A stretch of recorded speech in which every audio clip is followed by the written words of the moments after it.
I'm too short, or I'm shorter than others. What's your mindset when it comes to physical appearance? It's a good self-limiting belief we need to touch up on. Let's talk about it. Roll.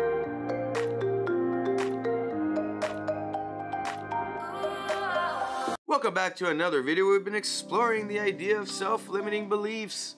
And today it's physical appearances, and this is a good one for many. I'm gonna focus on the idea of short, because I'm shorter than others. So nobody can really come back at me and be like, yo, you know, you're not this or that.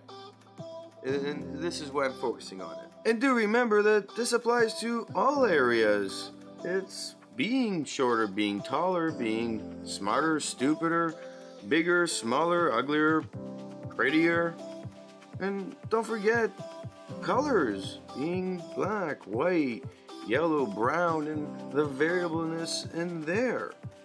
It's about not being that status quo, which is the status quo in any one area. How does this work? I'm too short. This idea of I'm too short is one that is created through society, what we see on TV, how we're grown up through watching all this, you know, TV and what's happening in the world. And then of course, as we get older, we notice that, hey, I'm short, or I'm tall, or what have you, and you realize you're not that average where you're supposed to be.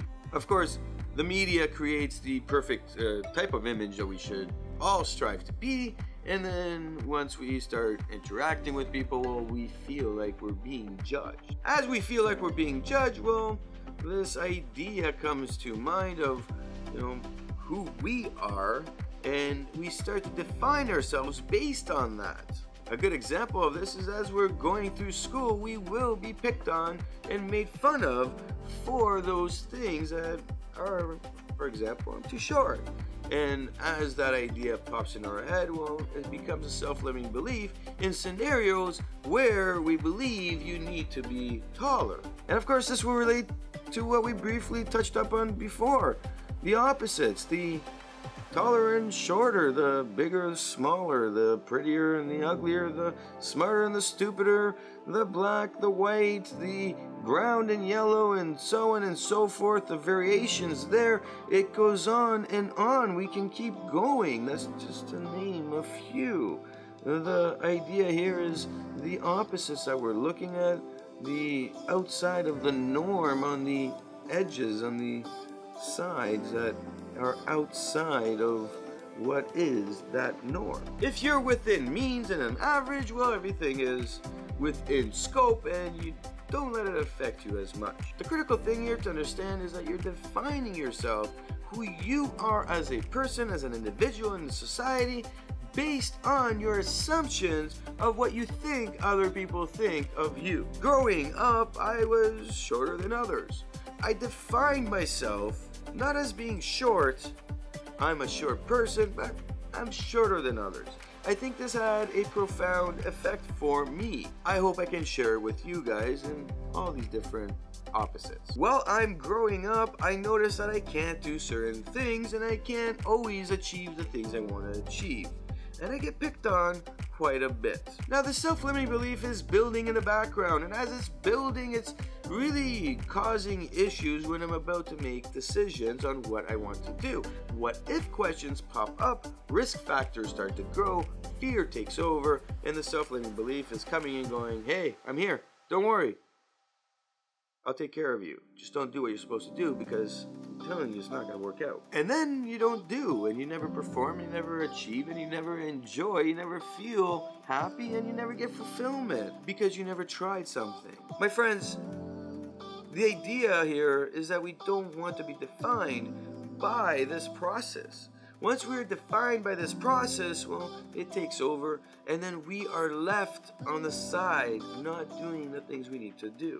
We see this in business and careers and relationships. We see this with family, friends, personal relationships that, significant others. And we sit there and we go, whoa, what's going on, and I'm not achieving, and what can I do about it? I've worked with people of different forms of issues that they're dealing with on these opposites, whether they're short, tall, and they sit there and they go, wait a minute, like I'm tall and this is my problem, and you're short and this is your problem, yet you're able to go and conquer the things you need to conquer and I can't. And why is that?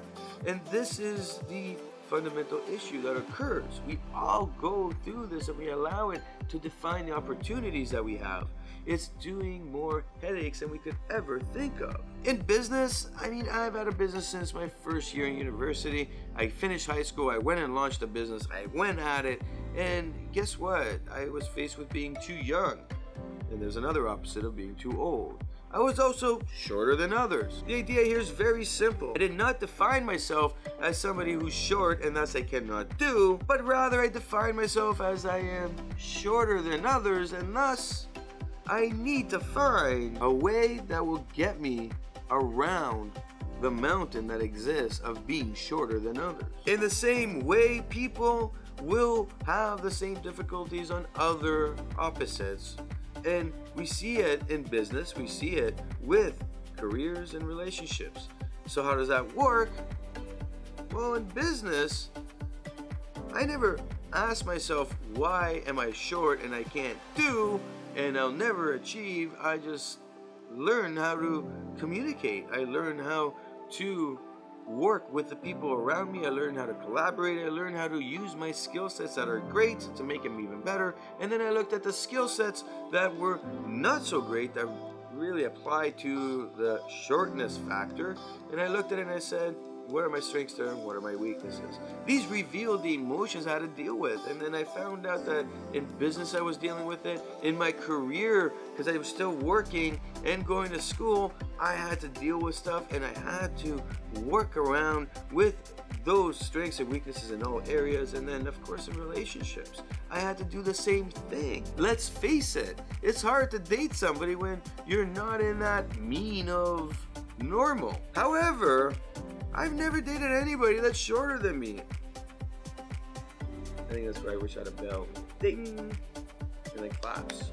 Not because I'm anybody special, but because I took the opportunities when they came, and I didn't allow myself to think of it as I'm too short. I'm just shorter than others. I will use my toolkit of things I'm really good at to get what I want to get, what I need, and what I feel I deserve. I define myself based on what I was trying to achieve in any one area of my life. And I looked at those strengths and weaknesses and I worked on the strengths while working on the weaknesses. And of course, I looked at the same thing in the same scenario for anything that applied to the physical side of things of being short, and I worked on those. My confidence was high. When I'm in business meetings, if you tell me, hey man, like, and this is a question I get a lot, how do you do the stare down when you're so short? Which by the way, I'm not, I'm just shorter than others, like on the scale. I wouldn't say I'm short, but others would. I learned how to stare upwards if I have to. I don't got a problem with staring at people and doing a stare game. I also know how to shake hands and be true to my word and know everything I need to know about being in line with myself, my values, my principles, that mission and purpose I have. My integrity sticks, it's aligned with me. I'm centered on the decisions I have to make. I have not always been that way, and yes, I will screw up down the road as well. However, I do my best to stick to it 99.9% of the time. Sometimes emotions do take over because we're not focused on the strengths and weaknesses in this procedure. And as we look at the planning that comes with this, well, this is critical. We need to really focus on what we need to do and implement these strengths and weaknesses as we move along. We need to see what is going right, what is going wrong, what do we need to improve. And that integrity will go up and down based on the scenario because we're all human, we're not perfect. This is why I will screw up too, just like everybody else. We're human. We're meant to screw up because we're meant to continually learn through different scenarios that are driven through changes because life continually changes. My friends, we need to understand that accountability comes to play here. We got to be accountable for ourselves. We are responsible for who we are. We define ourselves based on that integrity, based on that mission and purpose in life, and based on the principles and the values we hold dear to us in order for us to continue on that path to that purpose, and of course to be centered and focused on making decisions based on integrity. The right decision at the right time comes when emotions are not in play, but rather we are focused on those things that we hold dear when we are centered. Keeping accountability on ourselves and what we do while being responsible in the things we need to do shapes who we are. People find respect out of what you say and do. People find love out of what you say and do. Because without respect, there is no love. Very simply put, people love to see somebody who is full of self-love, full of giving, full of self-respect. Somebody who will hold their own. It will not become the doormat, but rather stick true to their word. Know when to say no. Know when to say yes. Know when and what is the acceptable thing to do, and make the right decision at the right time. My name is Nikos Rentas. This is mentorsapproach.com. Hit that like button if you like what you see. Of course, hit the subscribe button to get your daily motivational idea to get you moving in the right direction. Of course, leave your comment below. Leave your story. What have you experienced with this? Whether you're on any opposite, what have you done to get over those fears, that self-limiting belief? What's worked? What hasn't? What have you seen work over time? Tell your story below, because who knows, somebody might be watching this.